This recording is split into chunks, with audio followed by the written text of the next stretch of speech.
네, 안녕하세요. 반갑습니다. 코인 삼촌입니다. 자, 오늘은 여러분들께 이제 이더리움을 실제 투자를 하시는 이 투자자분들이 또 유용하게 보실 만한 이런 정보들을 좀 가지고 왔습니다.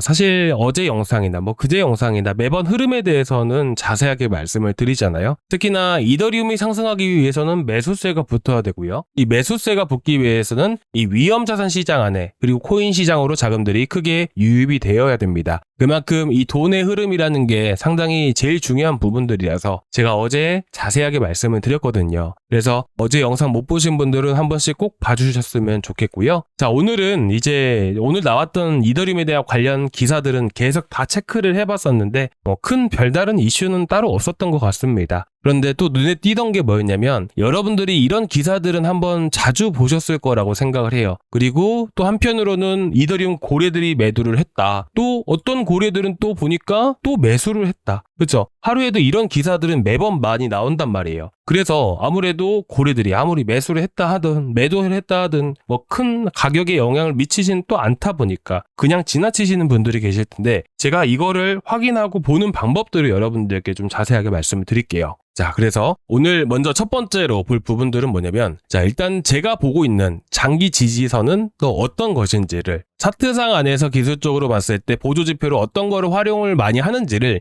여러분들께 한 가지 말씀을 드리고자 합니다. 자, 오늘 나왔던 기사, 자, 매번 여기서 튀어 올랐다. 자, 이더리움 장기 지지선이 재돌파를 했다. 라는 얘기가 나오죠. 이 기사의 주된 내용들은 이 결국에는 밴드, 본인이 만들었던 건지 아니면 기존에 있던 밴드인 건지 모르겠지만 현재 이 장기 이평선에 대한 밴드를 구간으로 해서 여태까지 이더리움이 단 한 번도 이 자리를 이탈하지 않았다라는 얘기가 나온 겁니다. 그래서 자세히 보시게 되시면 이번에 4, 5월 달에 한번 이탈하고 나서 다시 회복해준 흐름들을 또 보여줬는데 비슷하게 이 지표를 만들 수는 없겠지만 저 같은 경우에는 어떤 지표들을 보냐면 보통 이평선을 많이 봅니다. 여러분들도 이평선 많이 보시겠지만 특히나 전체적인 장기 흐름에 대한 부분들을 볼 때는 저는 보시다시피 이 검은 색깔선 바로 600일선이거든요. 그래서 600일선을 많이 활용을 하고 참고를 하는 편이에요. 그래서 이 600일선 같은 경우에는 지난 상승했을 당시 이 당시가 7월 달에 크립토 위크 당시 급등하기 직전인 상황이잖아요. 그렇죠? 그래서 이 당시에도 4, 5월 달 자, 한번 크게 급등을 하고 나서부터 이 검은색 라인들을 저항받고 계속 떨어지다가 확실하게 돌파한 순간부터 해서 지지를 해주고 급등이 계속해서 이어지게 되잖아요. 그렇죠? 그리고 그 전까지만 보시더라도 이탈을 할 때도 마찬가지로 이제 370원 라인들 2월 달이었죠. 이 당시가 이때 또 떨어지게 되면서 이탈하게 되면서 툼에 나오게 됐고 툼에 나오게 되면서 추세 자체가 하락 추세로 계속 이어지는 상황들이 만들어졌다라는 것이죠. 그래서 보통 장기 투자하시는 분들이 이평선을 본다라고 했을 때 500일선 보시는 분들도 계시고 400일선 보시는 분들도 많이 계세요. 근데 저 같은 경우에는 보통 이제 어떨 때 또 매수를 진행을 하거나 이렇게 활용을 어떻게 하는 거냐면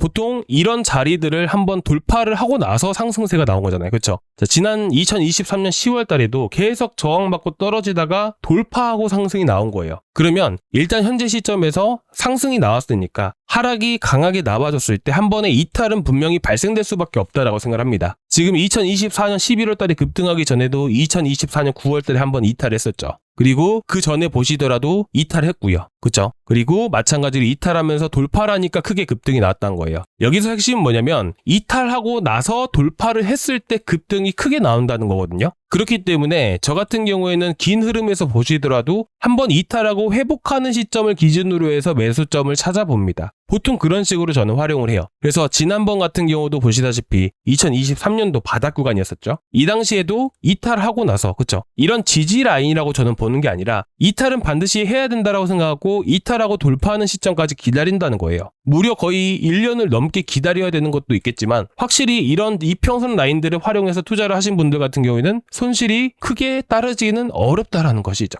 그쵸? 그래서 여러분들이 이제 중장기 투자를 하시는 분들 같은 경우에는 600일선은 그어놓고 이더리움이든 비트코인이든 한번 차트 보면서 확인을 해보세요. 분명히 어느 하나 패턴들이 있고 어느 지점에서 들어가면 좋겠다라는 것들을 또 알 수가 있습니다. 그리고 이제 단타를 할 때 같은 경우에는 저는 뭘 보냐면 바로 4시간봉 안에서 50선을 봅니다. 이 빨간색 선이 51선이라고 여러분들이 보시면 되실 것 같아요. 그래가지고 보시다시피 지금 이 1인치 같은 경우도 어저께 쭉 올라왔었잖아요. 그쵸? 1인치는 여러분들 어저께 그저께 영상 보시면 아비트럼 추천드리고 1인치 나가고 왜 이것들을 나갔었죠? 당연히 이더리움 생태계에 있는 코인들이고 이더리움 푸사카 업그레이드가 12월 3일날 있고 그리고 12월 1일에 QT 종료 그쵸? 여러 가지 거시적인 이슈부터 해서 이더리움에 대한 개별 이슈까지 있고 푸사카 업그레이드에 대한 수혜 자체가 바로 레이어2로 이어지는 부분이기 때문에 제가 아비트럼을 나간 거고 이더리움 생태계 안에서도 추세가 잘 유지되고 있는 1인치를 나갔던 거예요. 그래서 여러분들께 1인치 같은 경우는 추천드리고 나서 제가 어젯밤에 조금 올라가는 시점에 맞춰서 제가 미리서 330에서 340원 구간에서 매도 걸어주시고 또 주무세요 라고 말씀을 드렸던 거고요. 그리고 보시다시피 어때요? 추세 자체가 끊길 때는 빨간 선을 이탈했을 때 다시 한 번 더 돌파하고 나서 상승 나올 때는 이런 라인들을 재돌파를 할 때란 말이에요. 그래서 단타 같은 경우에는 조금 더 여러분들이 1분봉 보시고 하시는 분들도 계시는데 솔직히 주식 같은 경우에는 1분봉 보고 하거든요. 저는 0분봉도 같이 봐요. 주식을 할 때는 말이죠. 근데 우리가 당장에 우리가 좀 더 스윙 관점으로 가져가면서 수익을 봐야 10에서 15% 이상씩은 또 단기적으로 수익을 볼 수 있는 부분이라서 사실상 여러분들이 4시간 봉을 보시고 이런 라인들을 지지를 해주게 되면 한번 큰 상승이 나올 수 있다. 이런 식으로 단기적으로 보셨으면 좋겠어요. 그래서 지금 아비트럼 같은 경우도 여러분들이 보시게 되시면 아직도 살아있는 코인입니다. 저희가 처음에 어디서 나갔었죠?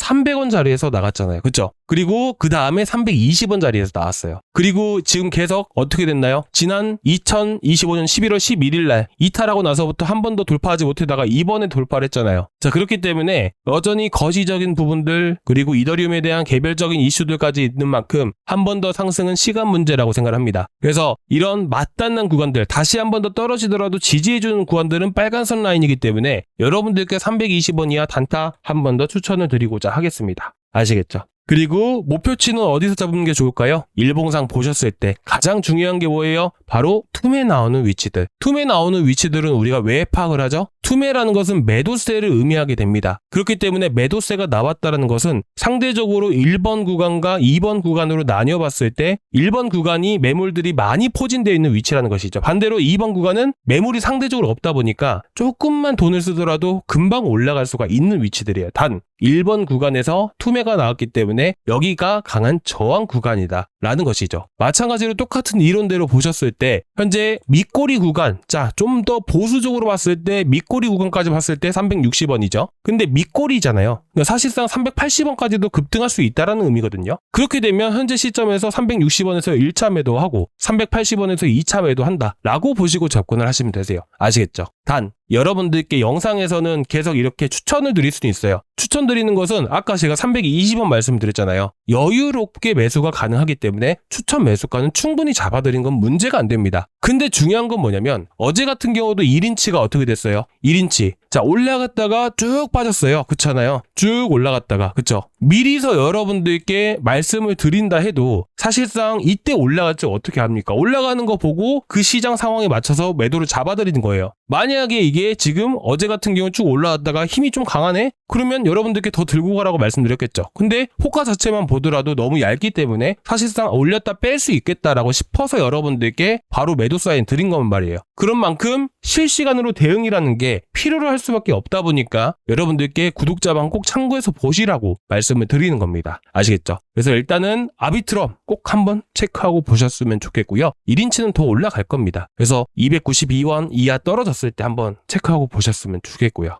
아시겠죠? 자, 이렇게 해서 장기 이평선이나 단기 이평선, 제가 보는 관점들, 이런 것들을 한번 공유해 드렸는데, 한번 여러분들이 한번 쭉 봐보세요. 여러분들이 설정을 해두시고 보시면, 이렇게 하면 되겠구나라는 생각이 충분히 드실 겁니다. 되게 쉬운 거거든요. 자, 그리고 이제 두 번째 말씀드릴 부분들이 뭐냐면, 이제 고래예요. 아무래도 이 고래들은 또 누구는 또 매수했다 하고, 또 누구는 또 매도했다 하고, 참 머리 아프죠? 참 머리 아픕니다. 자, 그래서 여러분들이 보실 때 고래들의 흐름들을 보는 이유들 어떤 의미를 갖고 우리는 봐야 되는 것인지, 자, 이거를 좀 간단하게 말씀을 드릴 건데, 일단은 이더리움의 상승 주기는 보통 3에서 5년을 보통 저는 봅니다. 그 사이클을 기준으로 해서 많이 올라가기도 하고 내려가기도 했으니까요. 그래서 제가 보는 게 리얼라이즈드 캡. 자, 이 지표를 보신 분들도 계시고 처음 보시는 분들도 계실 거예요. 쉽게 말해서 현재 3년에서 5년이잖아요. 그러면 현재가를 기준으로 했을 때 3년에서 5년 전에 매집을 해왔던 이 세력들의 평균 매수세와 매도세를 나타내는 겁니다. 그렇기 때문에 지금 올라간다는 것은 매집을 의미하고요. 내려간다는 것은 매도를 의미하게 됩니다. 근데 보통 보게 된다면 장기적으로 매입해가는 세력들이 있고 이제 단기적으로 움직이는 세력들이라는 게 분명히 존재해요. 그래서 우리가 하나만 볼 게 아니라 이 두세 가지 정도를 한꺼번에 보시면서 판단을 하시는 게 좋다라는 것이죠. 일단은 오늘은 이 빨간색감 보면서 말씀을 드릴 건데 기본적으로 급등하기 전에는 많은 물량들을 매집해 가고요. 보통 장기 고래들은 이제 마지막 상승 사이클이 나오기 전에 물량을 거의 털어가기 시작을 합니다. 자, 보시다시피 2020년도 같은 경우도 12월까지 물량을 모아갔죠. 그리고 2021년 5월 달에 4,400불까지 급등을 했습니다. 당시에 얼마부터 모아가기 시작을 했냐면 148달러부터 해서 4,400불까지. 자, 어마어마한 수익을 본 애들이에요. 그쵸? 그렇다 보니까 얘네들은 어느 때 팔아도 이득이란 말이죠. 그래서 2024년 5월 달 이 고점 찍었을 때 물량 거의 다 털어나가기 시작을 하죠. 그쵸? 근데 한 번의 상승이 항상 나옵니다. 이런 패턴들은 이제까지 매번 발생이 되었던 반복되어 왔던 패턴들이에요. 자, 지난 흐름들도 볼까요? 마찬가지입니다. 자, 물량을 털어가나요? 아니요. 계속해서 매집을 해갑니다. 자, 그리고 마찬가지로 지금 또 상승을 또 이더리움 보였는데 그제서야 마찬가지로 하락세가 나오기 시작하죠. 이번 고점이 나왔을 때부터 물량을 털어나가기 시작을 했다는 거예요. 자, 과거에도 어땠었나요? 고점 나오기 전에 마지막 상승이 나오기 전에 물량을 털어가기 시작했다는 것이죠. 자, 여기서 우리가 같이 봐야 되는 게 뭘까요? 바로 이 파란 색깔 단기 세력들이에요. 단기 세력들의 패턴들을 보시니까 어떤가요? 이 물량들을 단기 세력들이 물량을 받아줍니다. 이게 뭐예요? 손바뀜이라고 얘기를 하죠. 그리고 물량 모아가고 나서 고점 나오니까 물량 털어가고 이런 패턴들이란 거죠. 자, 만약에 이런 단기 세력들조차도 물량이 들어오지 않잖아요? 그러면 전체적으로 하락 추세가 이어지게 되면서 급락이 나올 수밖에 없는 상황들이 만들어지게 됩니다. 그래서 보통은 여러분들 지금 보시면 아시겠지만 자, 보셨을 때 최근에도 어때요? 같이 물량 모아가고 얘네 또 물량 털고 지금 장기 고래도 물량 나오면서 동시에 어떻게 되고 있죠? 지금 단기 세력들이 또 물량을 받아가고 있는 거예요. 다시 한 번 더 강세인 시장이 만들어질 가능성이 높다는 거예요. 만약에 하락 추세가 끊기고 그대로 급락을 해버리게 된다면 이런 흐름 절대로 안 나옵니다. 아시겠죠? 그래서 여러분들이 지금 걱정하지 마시고 지금은 대응만 잘하면 살아나올 수 있는 시장입니다. 그래서 여러분들이 지금 시장 크게 걱정하지 않으셨으면 좋겠어요. 뭐 혹여나 걱정되시거나 어떤 부분들이 걱정되시는지 저한테 말씀을 해주시면 제가 앞으로 어떻게 대응을 해 나가면 좋을지도 자세하게 좀 말씀을 드리도록 하겠습니다. 자, 일단은 오늘은 좀 여기까지 좀 간단하게 좀 준비를 해왔습니다. 좀 어떠셨나요? 조금이나마 도움되셨다면 구독과 좋아요 한 번씩 부탁드리고요. 또 다음 시간에 또 뵙도록 하겠습니다. 감사합니다.